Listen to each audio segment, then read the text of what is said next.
离湾陈黄宇伊着交通的安全，首先伊着今年2月一件交通事故，明明是路边违停，造成女技师倒车，结果去用对路，甲原先申办的员警认为路边的停车无责任，无愿意采取被害人提出的证据，结果被网方带方向，指责警方施加压力。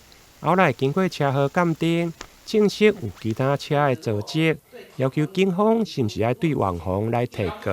当时的事件是女大生因为临停的车主还有行人还有百万名车车主，他只要求要把旁边的车主、临停车主跟行人写进来。今天车建会的报告出来了，的确有主责跟其他的责任。局长，我要问你的是，要不要提告？要不要替第1分局的分局长洗刷不明之冤？你要不要协助他告啊？可以啊，如果他愿意，我们会协助。市长，这就是网红啦。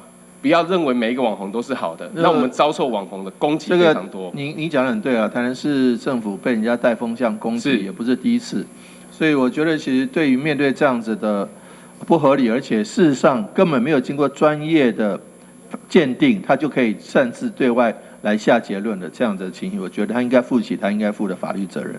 另外，有关市府将动用第2五备金，伫山区的非法弃置的热点来增设监视系统。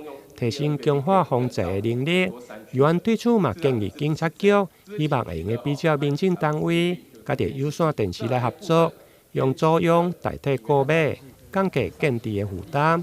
对此市长嘛表示认同。这是警局的他的警察有职业病，就是看监视器。再来一部分，天气热，警员还要额外去现场查看，我觉得非常的不妥。但是我们看民政局，他其实有做一件事情非常棒。好。有线电视的监视器，它是可以用租的方式，所以市长在节省节源开流的部分，它其实以租代购，甚至有线电视的监视器，是不是会更好？动用第2备金可以更造福很多山区的。市长，你支不支持这样子的改变？对，我刚刚讲说，那个本来就是要用动用民政局的以租代用，而且它电费跟保养都不用我们负责。为强化社区安全的防护，市府民政局伫今年编列1500多万的预算，推动社区安全防护监视器的补助计划。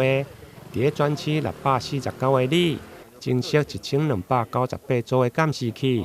如果预算充足，议员嘛希望会用来扩充。对此，民政局即回应：如果有线电视布线充足，有需要的所在，还是会加有线电视来配合。台南新闻林跟采访报道。